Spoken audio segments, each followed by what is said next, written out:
Good morning, students. Welcome to the online classes of RCI Education Hub Bansur. तो जैसे कि आपको पता है हम कमिंग पोएम पढ़ रहे थे। इसका ये एक सेकंड पार्ट है। हम शुरुआती जो पोर्शन है हम उसे पढ़ चुके थे। On longer evenings light chill and yellow bathes the serene foreheads of houses.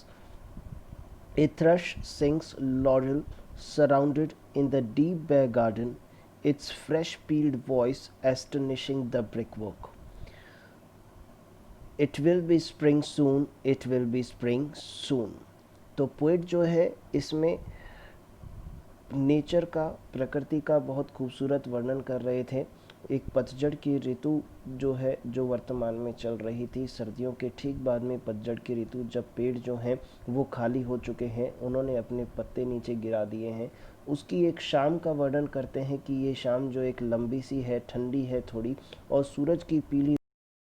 रोशनी वो शांत छत जो हैं, घर की छतें जो हैं उनको अपनी पीली रोशनी से रोशन कर रही हैं, और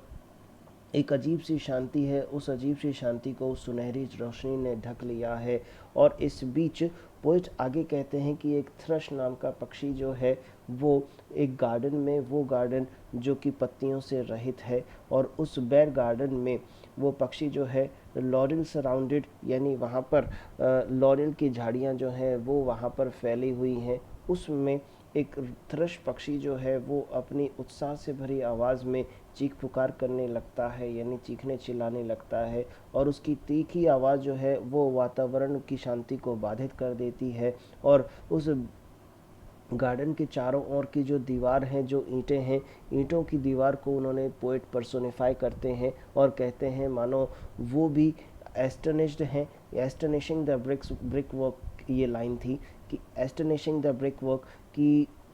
उस ईंटों की जो दीवार है उस दीवार को भी मानो हैरानी हो जाती है उस पक्षी की आवाज़ को सुन करके, मानो वो भी नींद में सोई हुई वो दीवारें जो हैं वो भी अचानक जाग उठती हैं, और वो पक्षी जो है वो तेज़ तेज़ जोर से आवाज़ लगाते हुए चिक चिल्ला करके कहता है इट विल बी स्प्रिंग सून, यानी वो एक उद्घोषणा करता है कि बहुत जल्द ही वसंत ऋतु का आगमन होने वाला है। तो हम इसके आगे अपनी पोएम को कंटिन्यू करते हैं।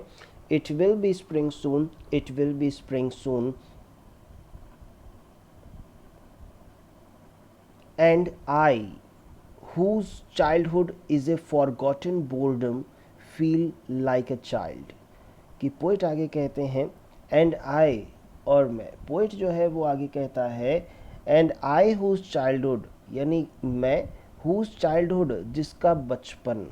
इज़ ए फॉरगॉटन बोर्डम, यहाँ पर पोइट कहना चाहते हैं कि पोइट जो है अपने बचपन को, जो कि अब तक वो भूल चुके हैं, अभी वो एडल्टहुड में हैं, और एडल्टहुड में होने के कारण, होने के बाद में वो अपने बचपन को भूल चुके हैं। And I whose childhood is a forgotten boredom, boredom का अर्थ होता है डलनेस, यानी बोरियत से भरा हुआ, यानी उनका जो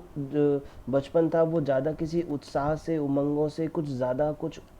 अच्छी गतिविधियों से युक्त नहीं रहा था, ज़्यादा कुछ तो उन्हें कुछ ज़्यादा याद नहीं है। तो पोएट कहते हैं कि वो बचपन जिसे वो भुला चुके थे उसको वो उस पक्षी की आवाज़ के साथ याद करता है। जैसे वसंत ऋतु का आगमन है जो खुशियाँ लेकर के आता है, कि बचपन जो है वो भी खुशियों से भरा होता है, बचपन की यादें बड़ी खुशनुमा होती हैं। तो पोएट जो है इस पक्षी की आवाज़ को सुन करके पोएट अपने बचपन को याद करने लगता है जिसे वो भुला चुका है, और फील लाइक ए चाइल्ड, और पोएट भी क्या करते हैं, अपने बचपन को याद करके एक बच्चे जैसा अनुभव करते हैं, उन्हें फील होने लगता है, महसूस होने लगता है अपना बचपन, कि किस तरह से उन्होंने अपने बचपन को जिया था। बचपन की खुशियाँ जो हैं वो उनके वर्तमान समय में दस्तक देने लगती हैं, और पोएट अपनी बचपन की खुशियाँ जो हैं वो वापस जीने लगते हैं। Who comes on a scene of adult recounseling, who comes on a scene यानी of adult recounseling, एडल्ट यानी होता है व्यस्क अवस्था, जो व्यस्त को हो चुके हैं पोएट, यानी इस उम्र में रिकाउंसलिंग का अर्थ होता है किसी तरह का समझौता करना। तो हम यहाँ यूँ कह सकते हैं कि पोइट ये कहना चाहते हैं कि पोइट ये कहना चाहते हैं कि बचपन जो है, जो उन्हें याद आ रहा है, बचपन की जो यादें हैं, वो यादें उनकी एडल्टहुड में दस्तक दे रही हैं। उस एडल्टहुड में, यानी वो वयस्क उम्र जिसे उन्होंने स्वीकार कर लिया है, एडल्ट रिकंसलिंग यानी किसी समझौते के तौर पर, यानी उनके पास अब कोई विकल्प नहीं बचा था, क्योंकि उम्र का तो बढ़ना निश्चित ही है। यानी इस वयस्कता की उम्र को जो उन्होंने मजबूरन स्वीकार कर लिया है बिना कोई विकल्प न होने के कारण, और इसमें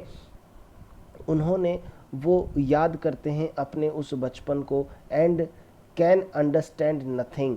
बट द अनयूजुअल लाफ्टर। और वो कहते हैं कि व्यस्तता को उन्होंने स्वीकार कर लिया है, और उसके बाद में